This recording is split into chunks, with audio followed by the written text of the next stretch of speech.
Assalamualaikum warahmatullahi wabarakatuh.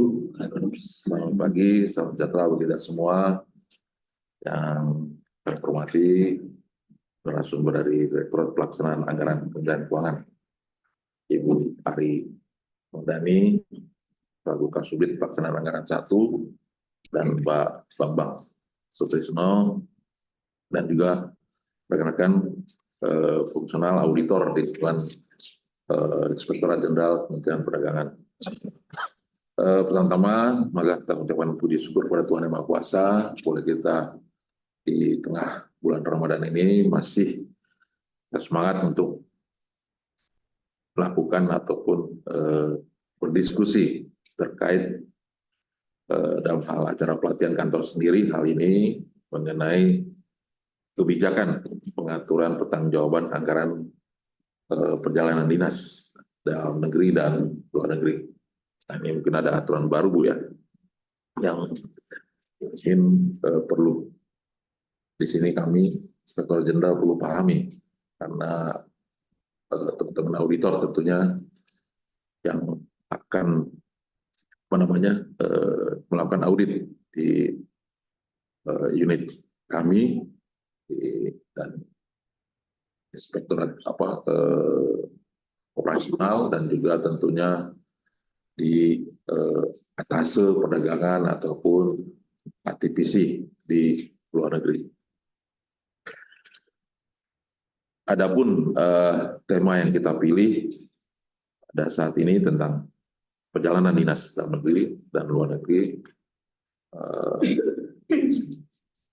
di samping ada aturan baru, ya, dan juga nanti Ibu bisa sampaikan, dan ini juga karena terkait dengan kami mengaudit yang tadi kami sampaikan di perdagangan, atase perdagangan dan ATPC.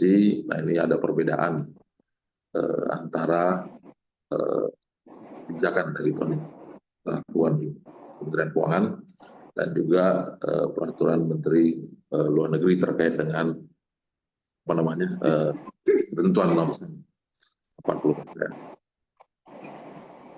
Dan di samping juga terbitnya peraturan Menteri Keuangan nomor 119 tahun 2023 tentang pengaturan perjalanan dinas dalam negeri yang mengamanatkan penggunaan sistem elektronik perjalanan dinas dan pencantuman bukti geotagging.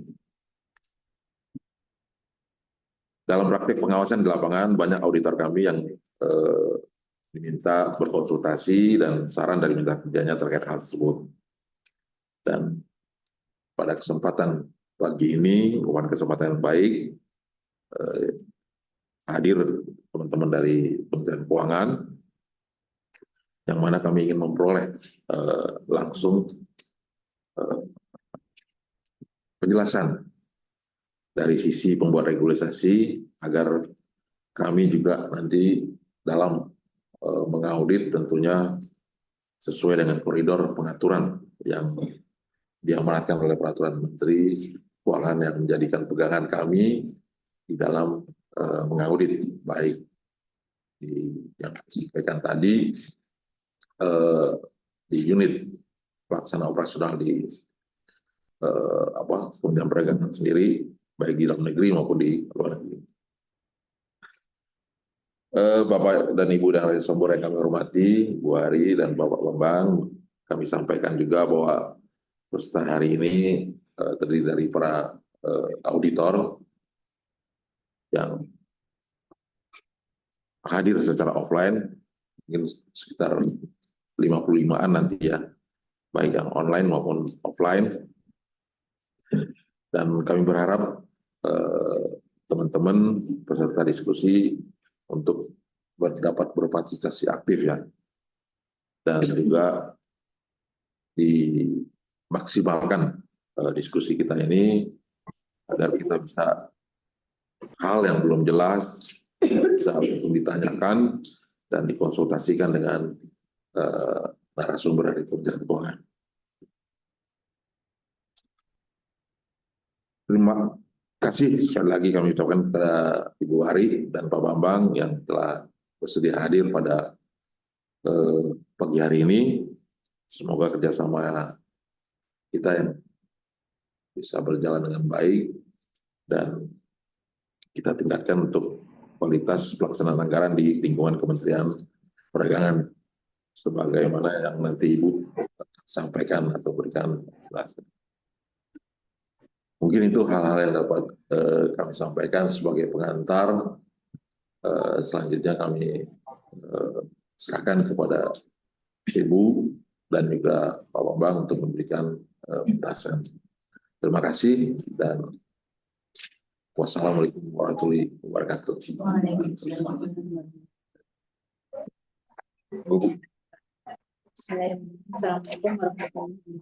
Waalaikumsalam. Suara saya terdengar yang Zoom nggak ya? Dengar ya? Baik yang saya hormati Pak Sekretaris, Bapak Ibu, para auditor di lingkup Inspektorat Jenderal Kementerian Perdagangan. Terima kasih atas undangan kepada kami yang tapi sangat yakin acara ini pasti sangat penting ya karena yang mengundang ini nggak main-main Pak Inspektorat Pak. Karena kami seringnya diundang itu sama unit teknis. Ya, kami sering diundang sama unit teknis karena ingin bertanya bagaimana sih cara melakukan perjalanan dinas yang sesuai ketentuan gitu.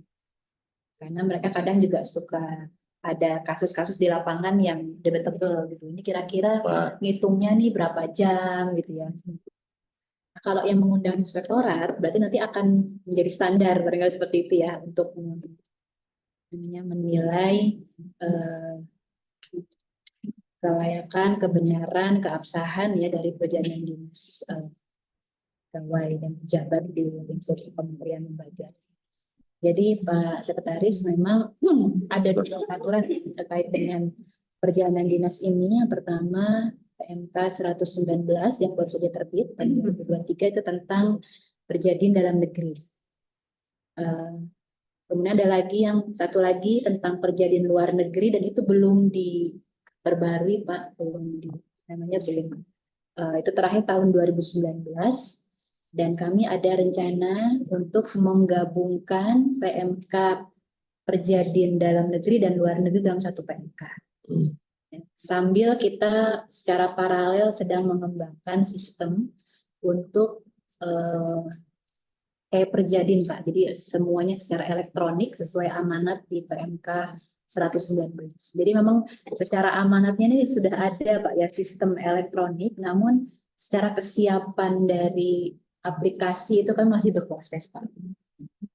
Masih piloting di internal Kementerian Keuangan dan tahun ini di beberapa KL lain dan Kemendak kayaknya belum termasuk.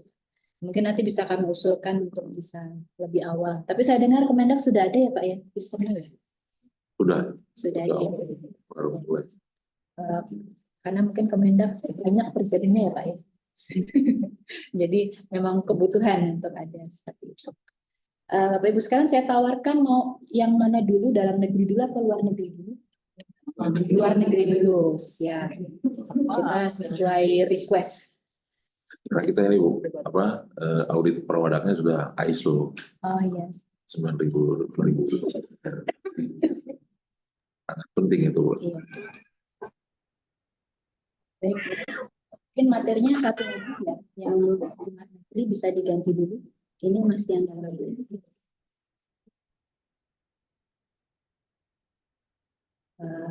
Tentang tata cara pelaksanaan perjalanan dinas luar negeri diatur di PMK 164 PMK 05 2015 yang sudah diubah 2 kali, terakhir di PMK 181 tahun 2019. Lanjutkan. Mungkin nanti kita lebih banyak diskusi ya. Saya nanti nggak terlalu panjang cerita ininya, slide-nya. Pengertian perjalanan dinas mungkin tidak perlu disampaikan ya. Kemudian kita ke pengertian SPD, ST, SP, exit permit.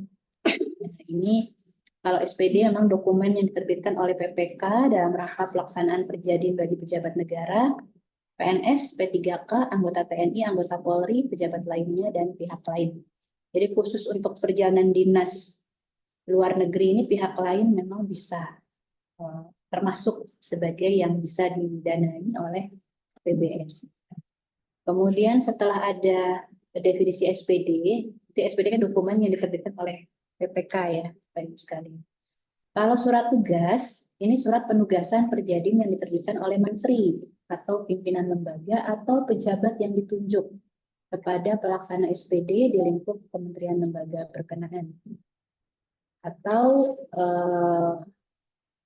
oleh menteri atau pimpinan lembaga atau pejabat yang ditunjuk, yang pejabat pegawainya diikut sertakan. Jadi ini kalau ST intinya memang yang penting ada pejabat yang ditunjuk untuk menerbitkan surat tugas. Biasanya memang eselon 2 ke atas, Pak, untuk surat tugas ini.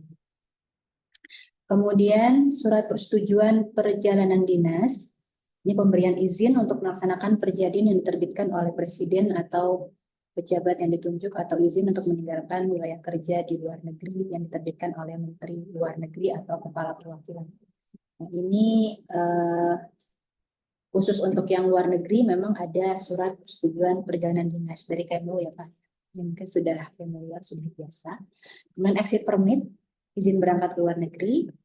Ini juga izin yang diberikan kepada warga negara Indonesia pemegang paspor yang akan melakukan perjadin yang diterbitkan oleh Menteri Luar Negeri atau pejabat yang ditunjuk. Jadi memang terkait perjadin luar negeri kita ada unsur keterlibatan Kementerian Luar Negeri untuk beberapa dokumen karena perlu persetujuan dari sana. Kenapa begitu? Karena ketika warga negara Indonesia itu berangkat ke luar negeri, maka sepenuhnya akan menjadi tanggung jawab pihak perwakilan atau konsulat di luar negeri. Jadi jangan sampai nggak ketahuan orang pergi gitu ya. Ya kalau ada apa-apa jelas ya. Kemudian ruang lingkup, next slide. Siapa saja yang boleh melakukan perjalanan dinas luar negeri ini ya, sudah paham ya, pejabat, pegawai, pejabat lainnya, yang lain P3K. Ya, kalau pihak lain kan misalnya kalau ada misi-misi kebudayaan biasanya kan membawa seniman gitu ya, kan termasuk pihak lain yang didanai. Oke, kemudian jenis perjadinya, mungkin kita langsung ke sebelah kanan ya, perjadin jabatan ada yang dari dalam negeri ke luar negeri, kembali ke dalam negeri. Ada yang dari luar negeri ke dalam negeri, kembali ke luar negeri. Teman-teman yang di KBRI biasanya. Ada yang dari luar negeri ke luar negeri, kembali ke luar negeri lagi. Jadi memang keliling-keliling luar negeri. Nah, ini terakhir dari luar negeri ke dalam negeri, dilanjutkan ke luar negeri. Jadi banyak variasinya perjadin jabatan. Kemudian Bapak Ibu, sebelum kita bicara mengenai bagaimana pembayaran, kita bicara dulu prinsip ya, prinsip dari perjalanan dinas luar negeri. Ini harus dipegang oleh seluruh kementerian lembaga ketika melakukan mulai dari penganggaran sampai dengan pelaksanaan. Yang pertama, next slide, yaitu prinsip transparansi dan akuntabilitas. Sudah jelas ya. Kalau ada perjadin tentu harus transparan, ketahuan ST-nya, SPD-nya, dan dapat dipertanggungjawabkan. Dan karena perjadin ini sesuatu yang sering menjadi sorotan, ya, jadi akuntabilitas ini menjadi sangat penting karena sering ya gitulah ya sampai kami Pak di Kemenkyu kalau perjadin kalau kita ke sebuah tempat dilarang upload foto di Instagram, gitu loh. Misalnya kami ke Lombok Pak gitu ya, kemudian di sela-sela kegiatan kita ke pantai Pak, itu nggak boleh foto dan diupload ke IG masing-masing, saking sensitifnya perjadin. Ya anak-anak muda nih ya senang jalan-jalan ya. Labuan Bajo, terus gitu kan, terus ya itu Pak itu bagi masyarakat awam itu jalan-jalan itu sesuatu yang luxury, gitu Pak. Jadi ketika PNS dengan jabatannya, dengan tugasnya itu bisa jalan-jalan dengan tanda kutip uang negara, ya itu menjadi sangat sensitif. Jadi ya kalau boleh mungkin bisa dihimbau juga Pak yang sama Pak Ya, di ya. lingkup Kemendak ya. Setahun kemudian aja Bu ya Jangan pamer-pamer jalan-jalan gitu ya kan. Kalau kita suka gato ya, update di Instagram gitu. Jadi boleh update tapi nanti 3 bulan lagi gitu. Kayak orang sudah lupa. Kita harus ke G20 terus kita foto-foto gitu ya.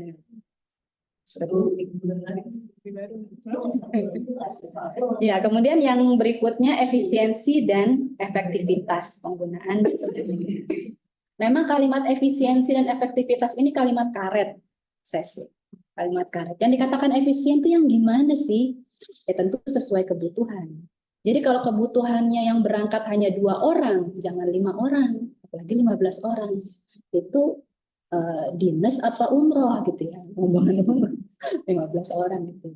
Jadi itu Pak, kalau betul-betul orang yang berangkat itu tugasnya ini, ya si A ini, si B ini, jadi nggak ada yang tugasnya bawain koper, nggak ada.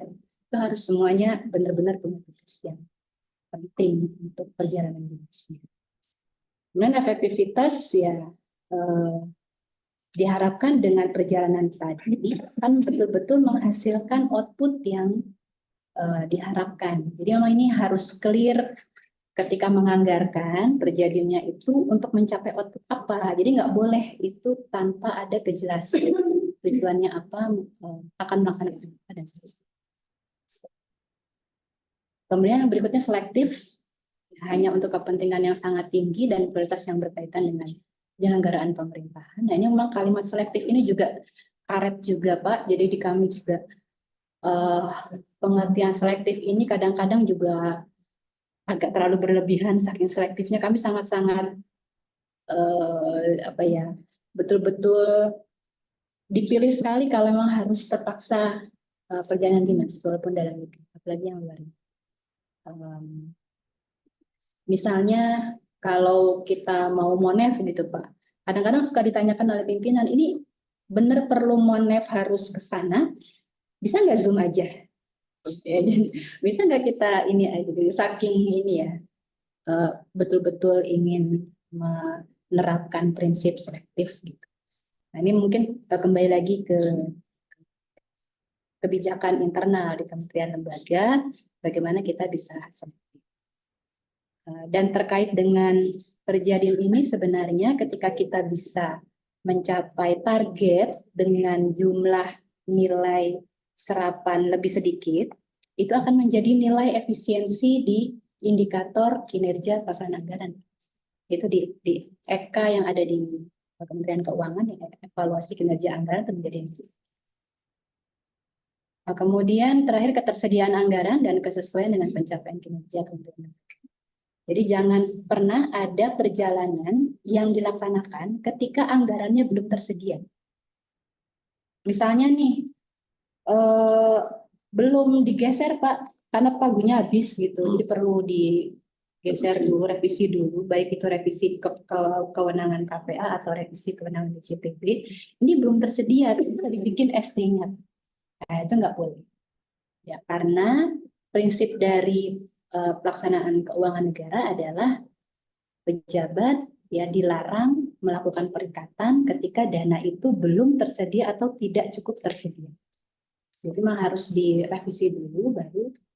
Karena pernah terjadi ada sebuah satker itu udah bikin ST Pak, tapi belum direvisi anggarannya. Ketika dia mau meng-SPJ-kan untuk dapat penggantian ya, itu ditolak karena emang dananya nggak ada.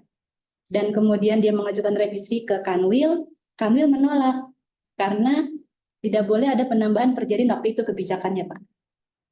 Sehingga akhirnya bingung. Ini gimana, orangnya udah jalan, udah bayar tiket segala macam, masa nggak diganti gitu. Itu ya artinya jangan sampai terjadi kita mau mengajukan pembayaran nanti terus tidak bisa karena kita sendiri salah karena sudah melaksanakan perjanjian sebelum alokasi tersedia. Baik, lanjut.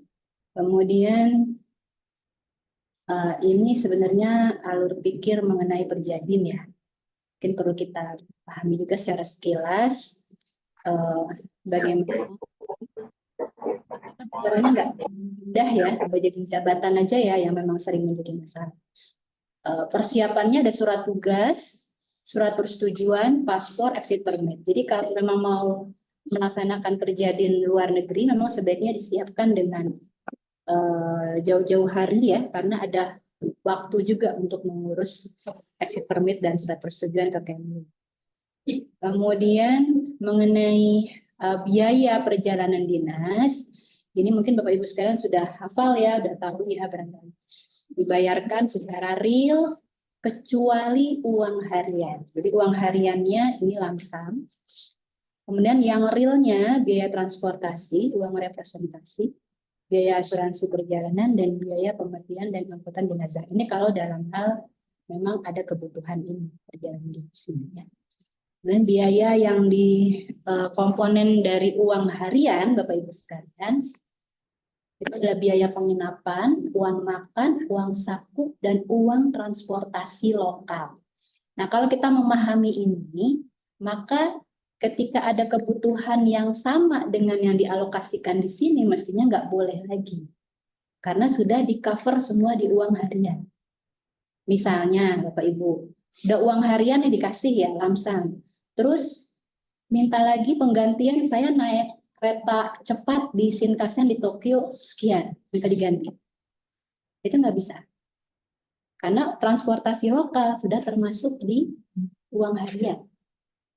Nah, makanya kalau emang nanti besar pasak daripada tiang, ya naiknya yang kereta biasa. Gitu ya. Kemudian, ya termasuk juga kalau perlu sewa-sewa mobil di sananya ya, itu juga sudah termasuk di uang harian. Makanya sebenarnya yang namanya perjalanan luar negeri atau dalam negeri, apa ya, tidak bisa menambah penghasilan sebenarnya kalau kita sesuai ketentuan gitu. Menambah penghasilannya itu susah karena memang dimaksudkan untuk mengcover semua biaya yang ada dibutuhkan di sana. Kemudian yang realnya, uang harian diberikan untuk waktu perjalanan pergi pulang.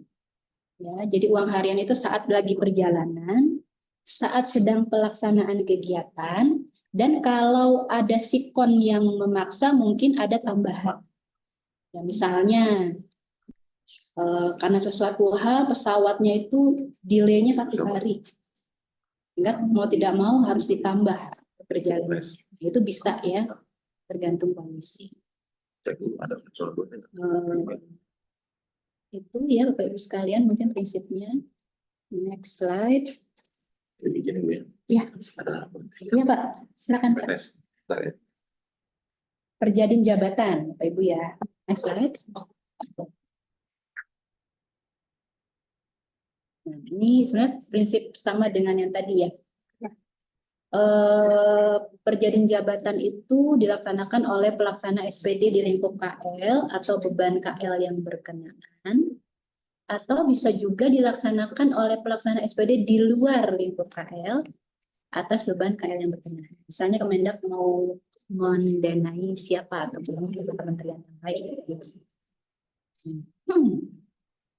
Kemudian dilakukan sesuai dengan target kinerja Kementerian Negara Lembaga. Jadi ini perlu ada review ya. Ini kan sebenarnya RKAKL itu kan sebenarnya direview oleh Itjen juga kan. Nah, ketika bikin RKAKL dilihat perjadian itu mengacu nggak sesuai nggak dengan target kinerja Kementerian Negara. Kalau nggak nyambung, ya dikembalikan dulu di proses ulang. Gitu, ya. Kadang-kadang kan nggak enakan, ya nggak nyambung, iya aja karena saya ada di situ namanya. Enggak ya. Lanjut. Kemudian perjalanan jabatan dilaksanakan sesuai dengan ST dari Menteri. Nah, ini ST ini harus memuat ada 9 poin. Pemberi tugasnya siapa, pelaksana tugas siapa, uraian tugasnya apa. Jangan sampai ada orang berangkat dinas tapi nggak punya tugas. Nggak ada uraian tugasnya itu ngapain. Semakin detail semakin baik uraian tugasnya. Misalnya mengikuti atau menjadi anggota delegasi apa ya sebagai interpreter atau sebagai apa gitu misalnya itu bagus kalau ada yang kayak gitu. Memang kami nggak membuat ini ya, nggak membuat batasan harus seperti itu, tapi kalau dari sisi akuntabilitas ya teman-teman Itjen kan lebih paham, semakin detail itu semakin akuntabel. Kan akan clear tugas yang dilakukan itu apa. Jadi nggak boleh ada penggelembungan. Terus sumber pembiayaan, waktu ya dinilai oleh APBN tahun berapa, dipanya ya, dipa di mana, kegiatan yang mana gitu ya, menyebut sampai kode kegiatan, kode satker, kode RO, KRO, akun. Kemudian waktu perjalanan yang diperlukan untuk tugas dan waktu yang diperlukan untuk pelaksanaan tugas. Nah, ini sebenarnya penting untuk kita sebutkan. Kadang-kadang ST itu seringnya gelondongan aja. Dari tanggal sekian sampai tanggal sekian. Nggak nyebut waktu perjalanannya berapa hari, waktu pelaksanaan tugasnya berapa hari. Karena sebenarnya nanti akan menjadi patokan kita untuk enak menghitung berapa sih uang harian yang dibayar.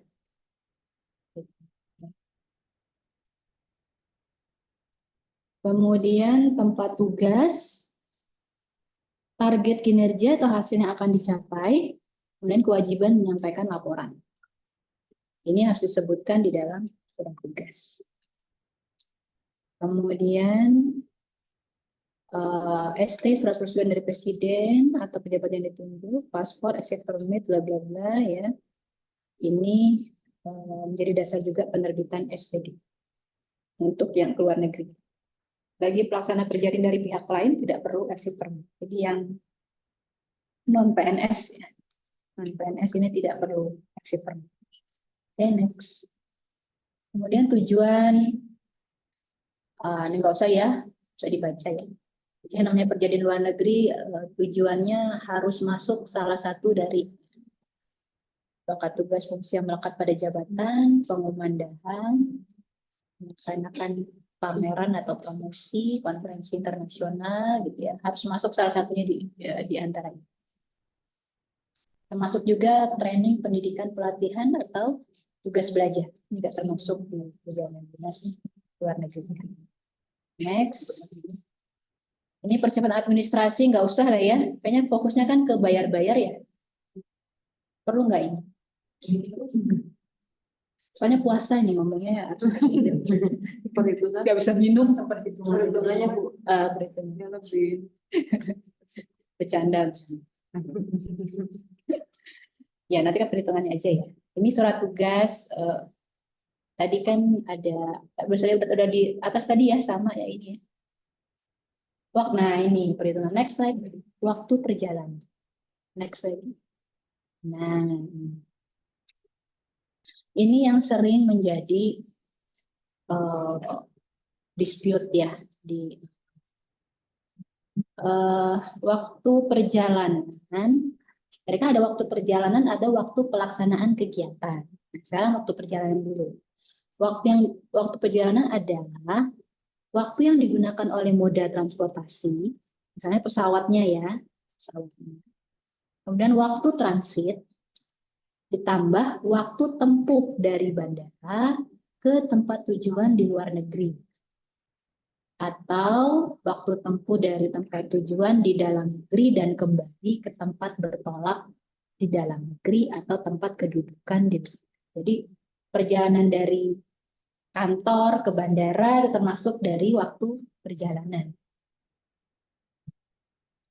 Kemudian perhitungan waktu perjalanan ya ini menghitungnya 1 sampai 24 jam dihitung 1 hari. 25 sampai 48 jam dihitung 2 hari. 49 sampai 72 jam dihitung 3 hari. Uang harian diberikan 100% dari tarif uang harian. Dalam hal diperlukan penginapan pada waktu transit yang tidak ditanggung oleh penyedia moda transportasi dan atau diperlukan penginapan setibanya di tempat tujuan di luar negeri. Ini uang harian pada saat waktu perjalanan sebenarnya hanya 40%. Ya, ini ada di kotak yang sebelah kanan. 40% dari uang harian. Kenapa 40%? Karena uang harian itu kan ada komponennya tuh, ya, biaya penginapan, biaya akomodasi, uang uang konsumsi, kemudian transport lokal.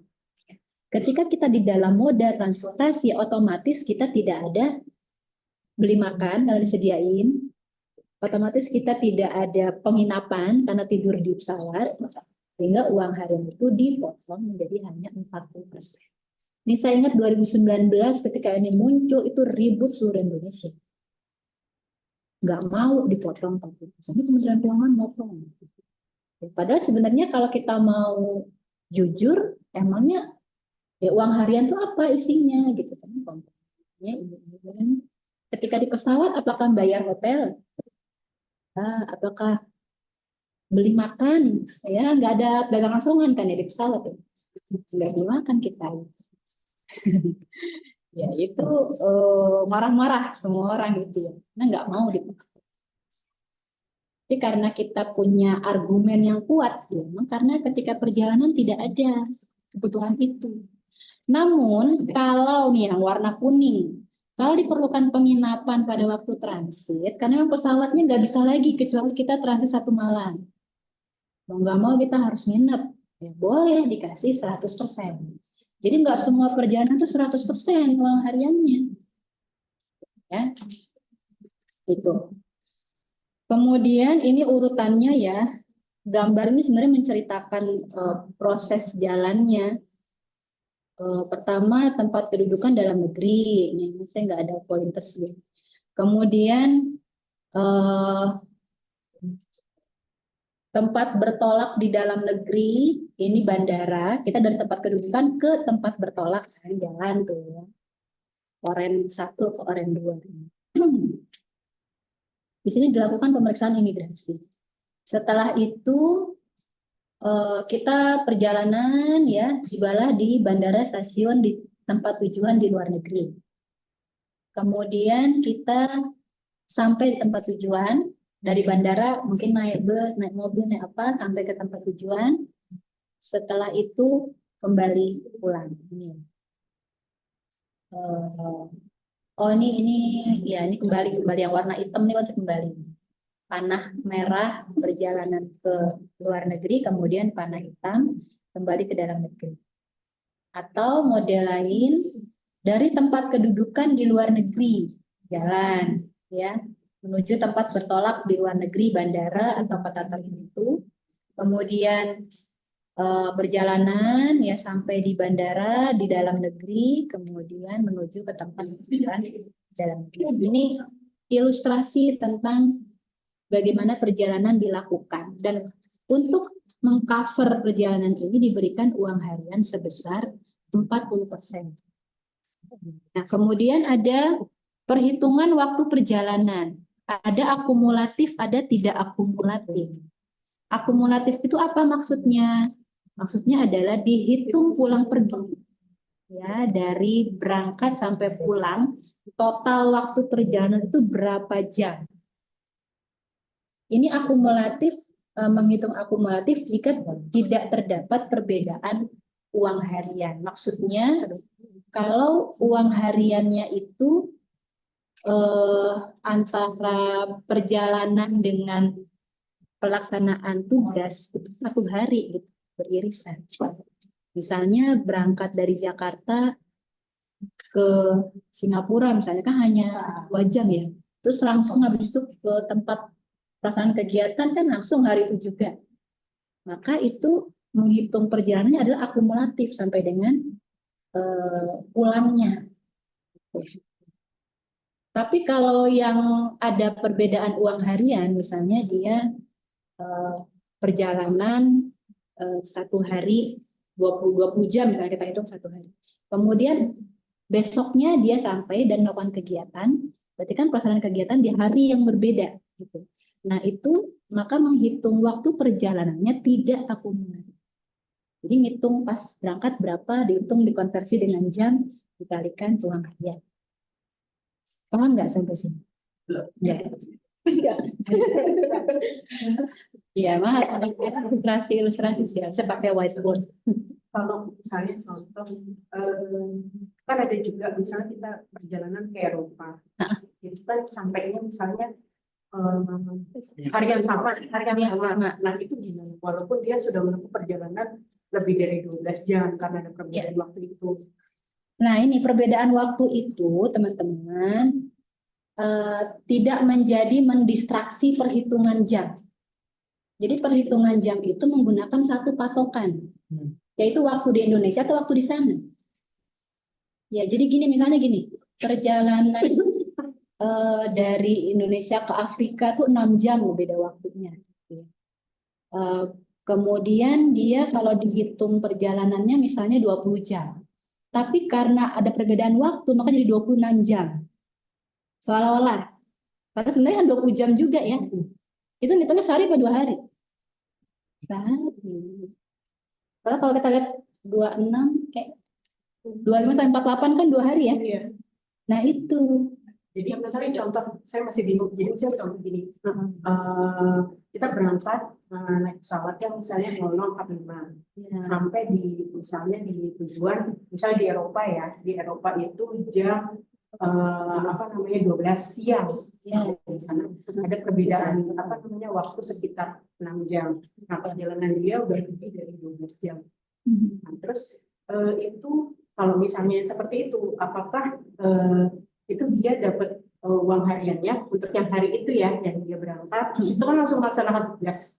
Nah, itu apakah uang hariannya 100% atau dia dipisahkan ada waktu perjalanan 40% plus karena dia melaksanakan tugas langsung melaksanakan tugas 100% jadi 1,4.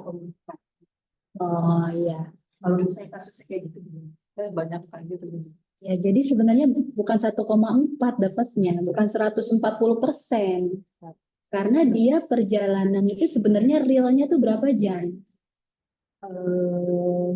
Realnya 12 jam ya? Ya, misalnya 12 jam. Ya, Oke, realnya 12 jam. 12 jam itu kan belum 1 hari.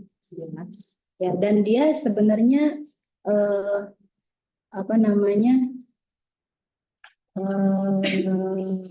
dapat uang perjalanannya itu kan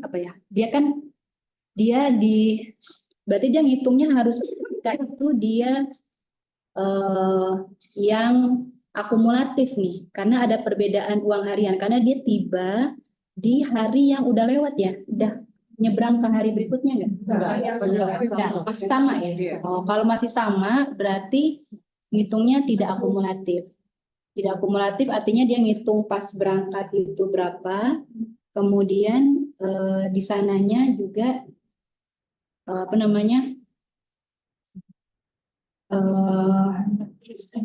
itu mulai sebentar sampai sana pukul berapa? Sore gitu sore lah paling tidak sama 14 misalnya jam 2 siang. Jam 2 siang waktu sana. Mulai pelaksanaan kegiatannya? Langsung.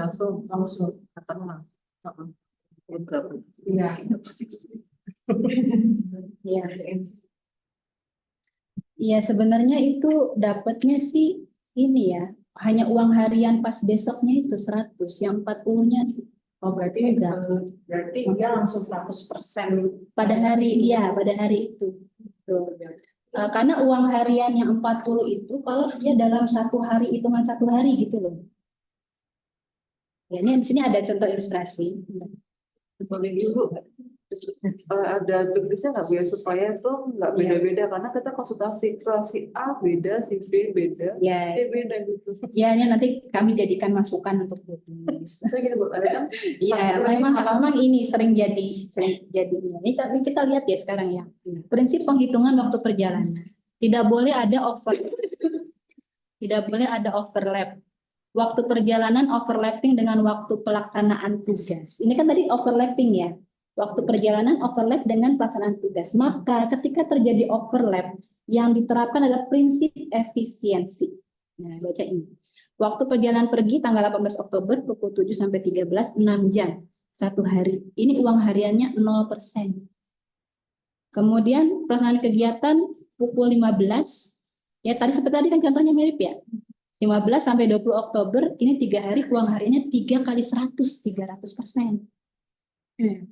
Pas pulang dia juga 6 jam tuh, masih overlap dengan tanggal 20 yang dia pelaksanaan tugas, maka yang dibayar 0%. Sehingga total uang hariannya bukan 300 plus 40 plus 40, tapi hanya 300%.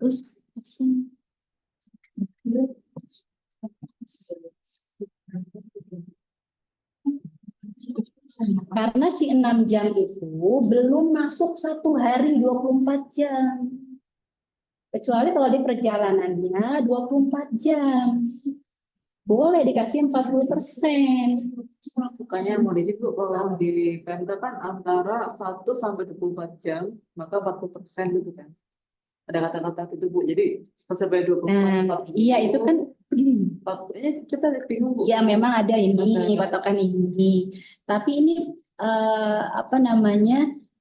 Konsep ini adalah ketika dia tidak overlap dengan waktu pelaksanaan kegiatan.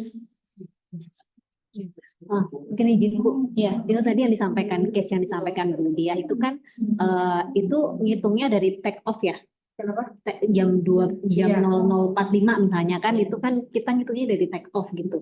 Padahal sebenarnya mungkin dia tuh sudah ada di bandara, misalnya dia check in atau boarding itu tuh misalnya sebelum jam 12 dini hari gitu.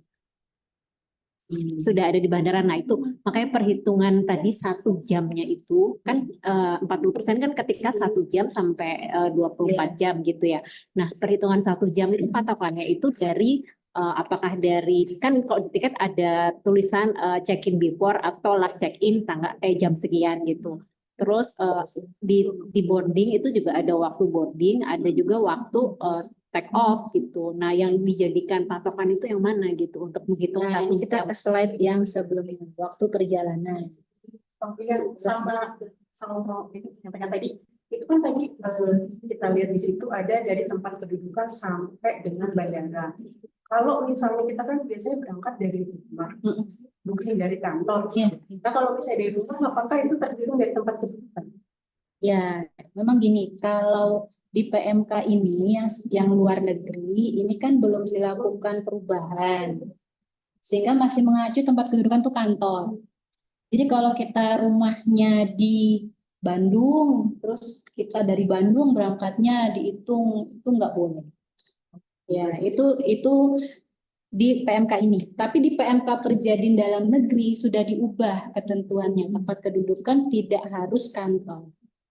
Karena kita sudah ada flexible working space gitu ya. Tinggal nanti PPK memiliki judgement. Kalau rumahnya di Sumatera, terus dia home base Sumatera ya, terus ke sini naik pesawat kalau mau dibayar. Nah itu PPK yang punya judgement dan kayak gitu nggak usah ditanyain ke Kemenkyu ya kayak gitu. Ya pakai ini aja common sense aja gitu ya. Tapi ini secara prinsip waktu perjalanan itu adalah waktu yang digunakan oleh moda transportasi which is itu boarding time. Ya dari jam boarding 00 berapa sampai dengan itu adalah waktu moda transportasi. Terus waktu transit kalau dia perlu transit misalnya di Singapura 2 jam, di Abu Dhabi 4 jam kayak gitu ya. Terus satu lagi waktu tempuh dari bandara. Ada nggak waktu nongkrong di bandara? Ada. Artinya waktu tempuh. Jadi kalau dia udah nongkrong dari jam 12 siang, padahal berangkatnya 12 malam, itu nggak dihitung. Ya.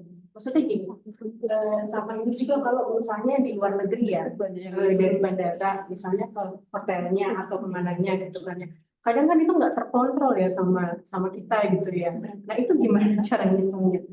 Karena gini, kalau misalnya kita lagi ngaudit ya kita ngitung-ngitung kayak gitu, kan tipis-tipis tuh mereka misalnya perjalanan waktunya mereka 23 jam gitu, dan mereka bilang Mbak, ini kan kita ada ini Mbak dari bandara, berdasarkan ilustrasi yang disampaikan ini, kita ada perjalanan dari bandara sampai ke hotelnya gitu kan, atau dari mananya gitu. Nah kita ngitungnya itu gimana? Ya berarti kita harus tahu secara real perjalanan dari bandara ke kota tempat tujuan itu berapa jauh dan berapa lama ditempuh dengan moda transportasi. Gitu. Emang kalau kita mau meriksa banget extra effort, kita harus tahu. Karena kita belum pernah ke situ. Ya, maksudnya ini kan walaupun apa ya itu sejam itu kan berpengaruh ya, maksudnya nanti pergeseran dia tambah 40% bisa ngeklaim 40%-nya lagi atau enggak gitu. Nah itu maksud kami. Jadi ini gimana itu? Karena dari unit itu mereka Coba kasih contoh aja, ada nggak contoh? Coba kita hitung bareng-bareng. Pakai contoh kasus yang udah ada di Indonesia. Kalau ada contohnya. Misalnya, jadi gini ya, memang Kementerian Keuangan kan hanya memberikan patokan-patokan ya. Kalau kita mau mengatur semuanya itu PMK-nya segini tuh. Emang kita Jadi itu antara satu KM dengan saya lainnya. Apa? sebenarnya gini, yang penting kalau memang dibutuhkan, karena Kemendak ini sangat banyak kerja di luar negerinya dan merasa butuh, silakan membuat peraturan internal yang tidak bertentangan dengan prinsip-prinsip yang ada di PMK. Seperti Kemenlu itu bikin PMK khusus. Kenapa? Karena dia butuh, dia tuh yang namanya Kemlu itu dukungannya itu 80% dari total anggaran. Isinya buat ya itu jalan ya membiayai konsulat, diplomat, bolak-balik, sehingga dia sangat perlu dengan itu. Dan dia membuat dan dia dengan rinci. Dan itu ketika membuat itu konsultasi ke Kementerian Keuangan. Jadi silakan saya tawarkan begitu aja. Daripada pusing, bikin aja Permendak tentang perjalanan dinas luar negeri di lingkup Kementerian Perdagangan. Jadi hanya mengatur di internal Kemendak. Boleh matanya Bu. Berarti tadi itu perjalanan pulangnya berarti nggak 40% kan? Kayak Singapura itu kan kayak Enggak. dia berangkat hari ini sampainya memilih 2 jam, berarti dapat 100%. Pulangnya juga Ya, karena prinsipnya itu dapat. kalau dia overlap gitu loh Mbak. Kalau overlap dengan pelaksanaan tugas dan kemungkinan besar overlap karena dia cuma 1 jam 2 jam. Ketika di overlap itu jadi 0 uang harian 40%-nya. Itu loh prinsipnya ya. Di hari yang sama pas mau pulang juga dia masih kerja gitu. Iya. Karena dia pulangnya sore. Iya. Berarti tetap di hari pulangnya itu dia tetap dapat 100% kayak Singapura. Iya. Ini tadi ya, contoh yang tadi ya. Coba dibaca. walaupun dia pulang, misalnya dia pulang pagi gitu ya dari Singapura, dia tetap dapat 100%. Iya. Jadi gini, makanya tadi saya bilang waktu pelaksanaan kegiatan tuh harus clear. Ketika dia jadi delegasi itu tanggal berapa sampai tanggal berapa, itu harus ditulis di surat tugas supaya nanti jadi patokan untuk menghitung ini. Karena kalau misalnya seperti itu, biasanya itu teman-teman itu ditambah 1 hari dari misalnya rapatnya tanggal 2 sampai 3. Nah itu teman-teman biasanya bikinnya tanggal 1 sampai tanggal 4. Nah terus mereka berangkatnya tanggal 30 sampai tanggal 5. Makanya nggak boleh gitu. Jadi surat tugas itu harus mencakup berapa waktu perjalanan, berapa surat waktu pelaksanaan. Nggak boleh ngarang-ngarang sendiri, orang berangkat tanggal 30, padahal ST-nya tanggal sekian, tanggal 1 sampai tanggal 4 atau tanggal 3. Kan itu dari perjalanan kegiatan. Iya. Naruh sebelumnya itu mengatakan kalau kita tiba di hari yang sama membutuhkan penginapan, prinsipnya untuk penginapan itu 100%. Padahal sebenarnya kegiatannya itu besok nih. Nah pada saat dia datang dia butuh menginap kan kegiatannya besok nih. Nah pada hari dia datang itu 40% soalnya. 100 kalau dia perlu nginep. Jadi ada dua ini. Iya. Karena kan tadi kenapa dikasih 40%? Karena dianggap dia nggak nginepnya di pesawat. Dia nggak makan, misalnya nggak perlu beli makan karena udah dapat makan di pesawat. Tapi kalau dia harus nginep, karena nyampe jam 00 gitu ya, tengah malam, masa mau tidur di bandara, ntar dibegal gimana gitu kan? Ya udah dia cari penginapan gitu. Dibayar 100 dia untuk dari uang perjalanan, uang harian dari ketika perjalanan sampai dia nginep itu. Ada pertanyaan lagi nih Bu.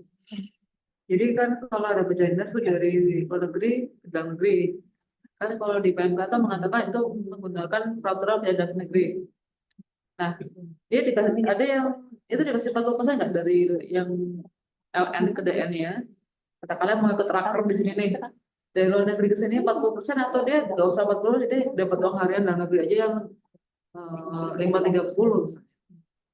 Itu nyambung ya, maksudnya Jadi dari perwakilan nih, dari ada acara di Indonesia.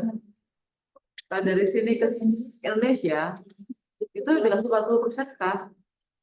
Atau enggak? iya. Secara asal. Iya. Iya. Atau hanya Nggak boleh double, nggak boleh double. Kalau udah dibayar di uang harian luar negeri nggak ada lagi tambahan. Bukan double, dia malah memilih yang luar negerinya. Secara peraturan sebenarnya dia dapat uangnya luar negeri apa dalam negeri. Nah, di PMK kan mengatakan kalau perjalanan dari luar ke dalam kembali lagi keluar itu termasuk biaya dasar negeri menggunakan satuan biaya dalam negeri. Nah, ini banyak nih yang mispersepsi sehingga perwadak itu, perwakilan kami itu 40% dibayar nih dari yang luar negeri ke dalam negeri, 40% uang harian luar negeri untuk kedatangan ke Indonesia. Begitu terus baliknya nih, dia balik lagi ke luar negeri 40% lagi nih. Karena itu tertulis di itu Permenlu nomor 3 tahun 2018. Ya, jadi ikut Permenlu. Jadi kadang-kadang kita nggak boleh di peraturannya dia masuk ke situ, ikut merefer ke Permenlu. Nah, dari PMK-nya itu mengatakan kalau dari luar negeri ke dalam negeri kembali lagi itu mengacu ke PMK dan negeri. Sebenarnya gini, ini kalau saya nggak tahu kenapa ada menyebut PMK mengatur begitu ya, karena kalau yang kami pahami di PMK dan slide keberapa ya, yang dimaksud dengan perjanjian Sebelumnya Sama awal-awal. Ya nih.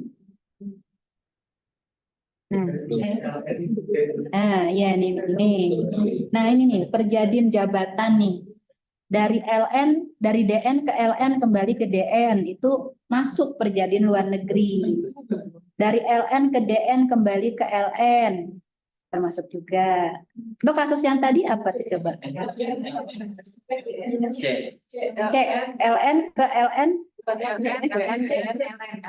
kembali lagi ke luar negeri. C yang mana? jadi jabatan. Yang C. Pojok kiri alur pikir. Oh, oke. 6. Ya. Oh ya. Dan PMK mengatakan menunjukkan PMK dalam negeri. LN, DN, LE. Nah, ini kan masih tercakup di dalam perjanjian luar negeri.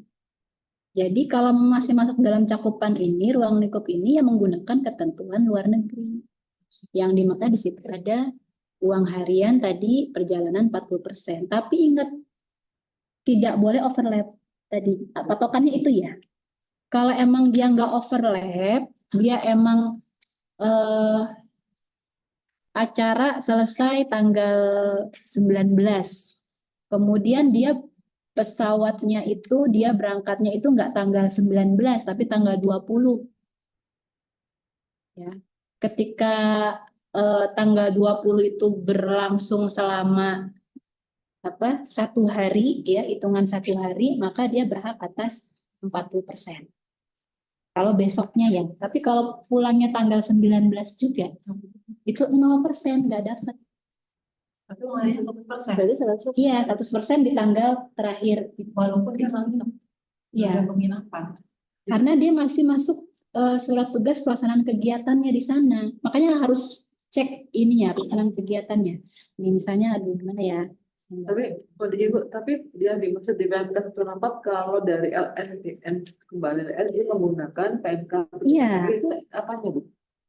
Ya, artinya ketentuan pembayarannya nggak jadi ke split ini dalam negeri ini luar negeri, nggak bisa satu aja. Ya berarti masuk ke ranah pengaturan perjanjian luar negeri. Ketika ada satu aja unsur LN-nya, maka menjadi perjanjian luar negeri. Jadi kalau misalnya di Jakartanya dibayarnya uang harian 530 begitu atau Ya, 100%-nya? Nah, apa ya? Kan tadi tergantung kondisinya, Kalau misalnya dia memenuhi untuk dapat uang harian 40%, berarti pakai patokan yang luar negeri 40%. Dan kalau dia nggak memenuhi ya dia nol, nggak terus ganti jadi dalam negeri, enggak. Nah itu nggak bisa, nggak boleh, nggak boleh, Jakartanya pakai 530. nggak bisa, salah. Terus pulang ya pakai 40%. Iya, nggak bisa begitu, nggak bisa di-mix. Jadi aturan tuh hanya ini satu. Tapi maksud saya gini Bu, di PMK itu yang dimaksud pasal berapa tuh yang bawa dari LN, DN, baik lagi itu menggunakan peraturan dalam negeri. Itu di Permenlu. Bukan di PMK. Pasal berapa ini kan kecewa ya. Atau bingung bikin peraturan ini. Menggunakan peraturan dalam negeri kalau nggak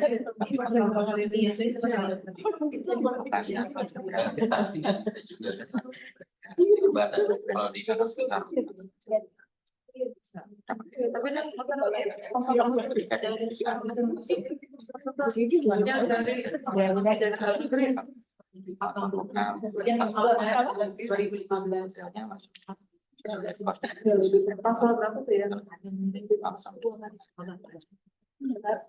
Iya,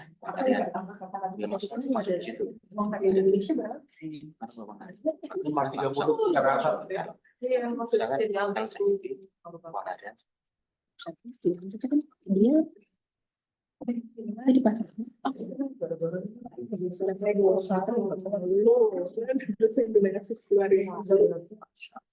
Saya